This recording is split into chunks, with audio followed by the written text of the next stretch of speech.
The death of Steve Jobs. We'll move on to other topics tonight with the media panel, but we've got to start there first. Here's the guest lineup. John Rash is the author of The Rash Report. He teaches at the U of M and is an editorial writer at the Star Tribune. Shayla Teal-Stern is a journalism prof at the U of M. David Brower's back, media reporter for MinPost.com. And rounding out the group is Julio Ojeda-Zapata, consumer tech reporter for the Pioneer Press. Well, Professor, you don't see often that titans of industry get flower bouquets and candles in the wind and all that. What is it about this guy? I think that I've been thinking about this a lot because I was really surprised at kind of that outpouring.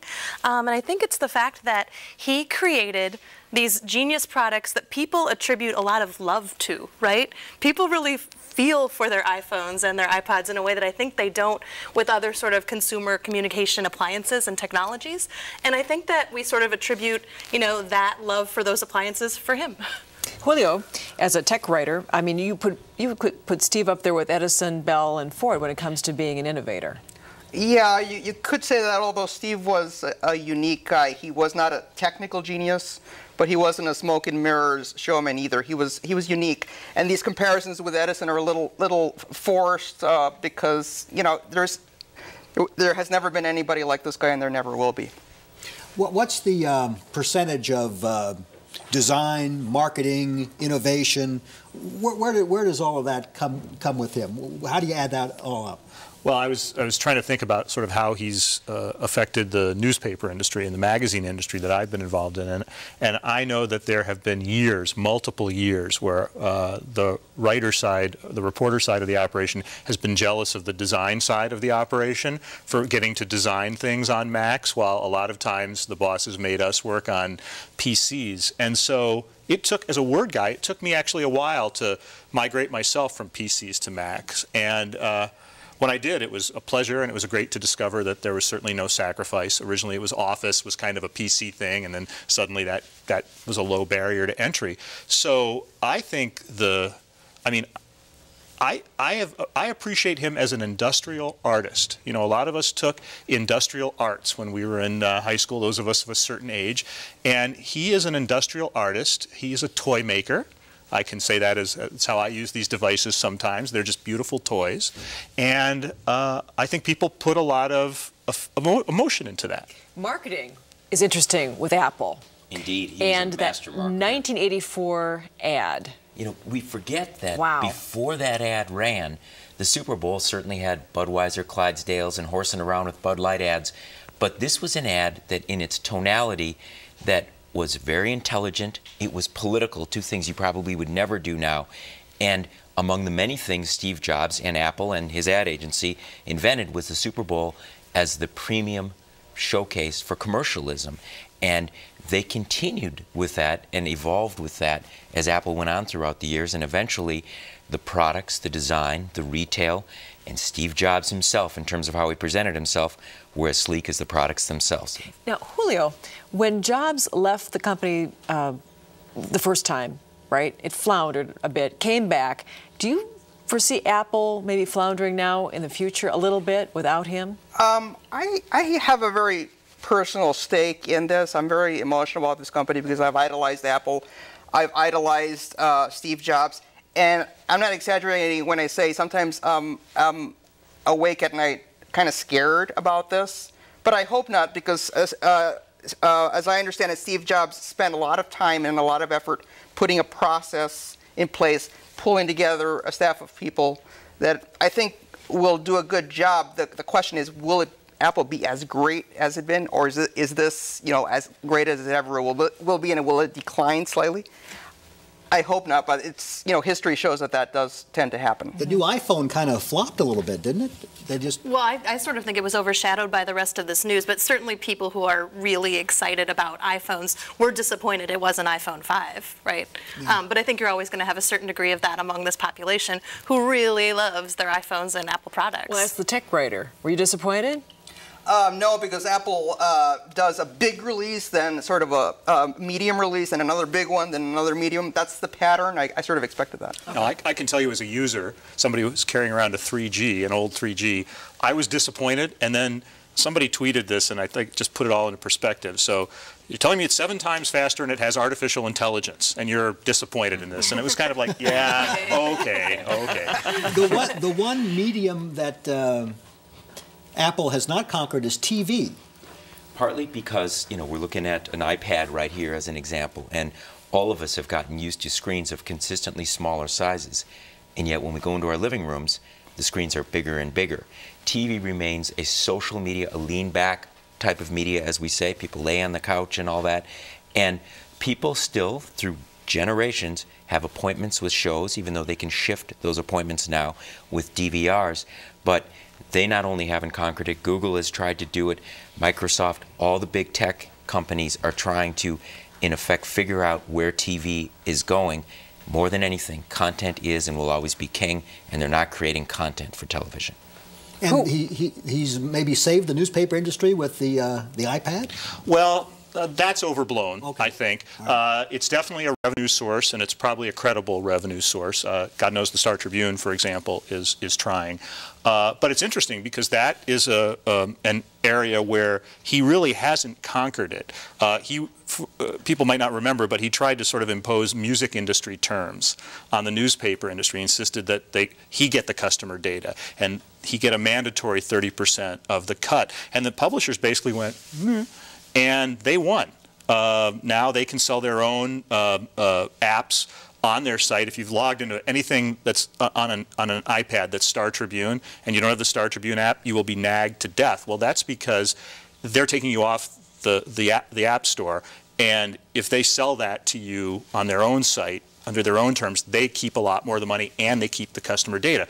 I will, just speaking for myself, I read a lot more on screen than I do in print, and I love print. So I've got to believe that's the way the world is going, but it's interesting that Apple was not quite as dominant in that area. And you guys got to agree with that, don't you think? I mean, I'm sure both of you read much of your stuff off a screen. Well, I'll give you a related example. Public broadcasting, particularly public radio.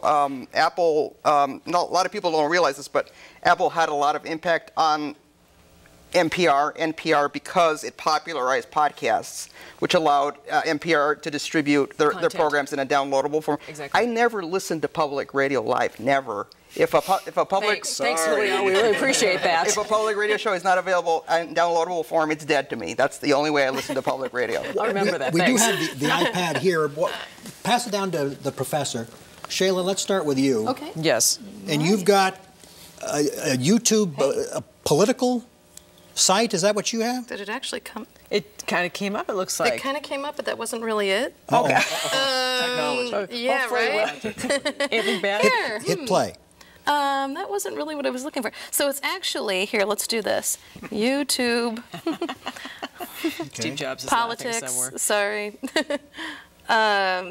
There you go. Okay. Yeah. So yeah, they've created a whole new channel basically on YouTube. Yeah. Okay. Just for Here, let's politics? just do How this. comprehensive Just for is it? politics. How comprehensive is it? Well, fairly comprehensive. You can upload anything. So this is, of course, taking to a story about it. Oh, for goodness sake.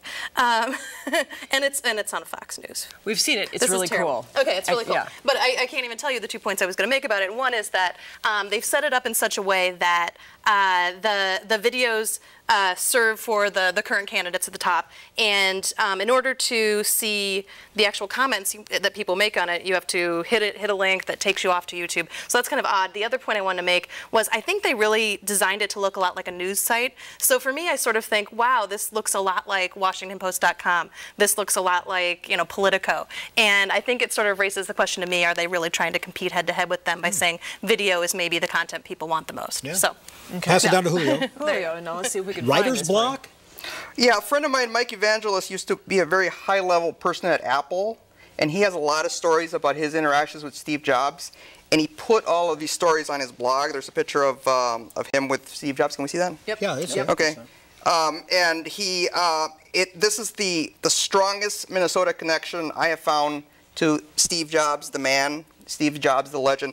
And so I recommend that people spend some time on the site because there's some absolutely riveting stories about the debut of the iPod. There's a story about the headphone jack not being clicky enough when it was inserted, and Steve Jobs was like furious, and he said, "We're not releasing this thing. Go fix this right now." That story's in here. I've written articles about this this blog. I blogged about it recently, but don't read my stuff. Go directly to the source. Read these stories. Writer's Block Live. WritersBlockLive.com. You got Pass it. it down to David.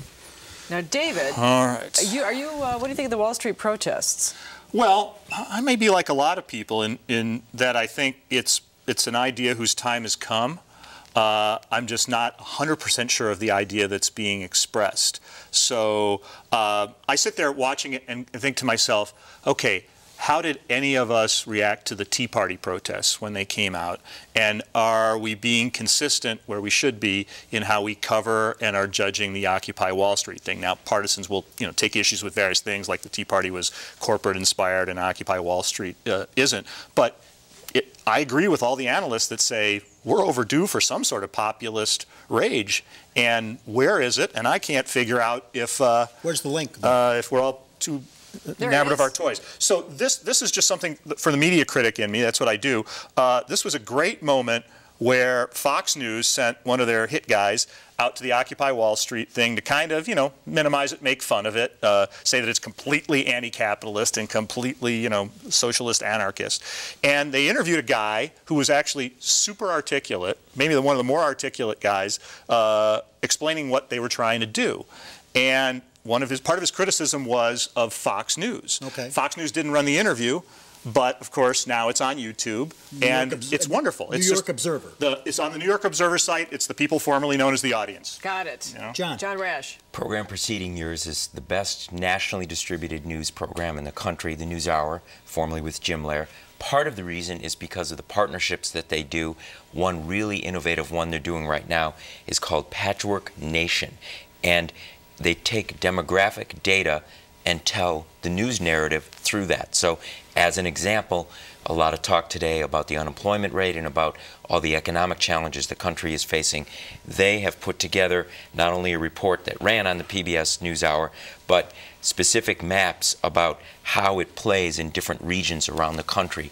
It's a great source to really get your arms around what's happening in the news beyond the headlines. You soldiered on great with a rough voice tonight. Thanks very much for coming down. You're welcome. Thanks, panel. Good job, everybody.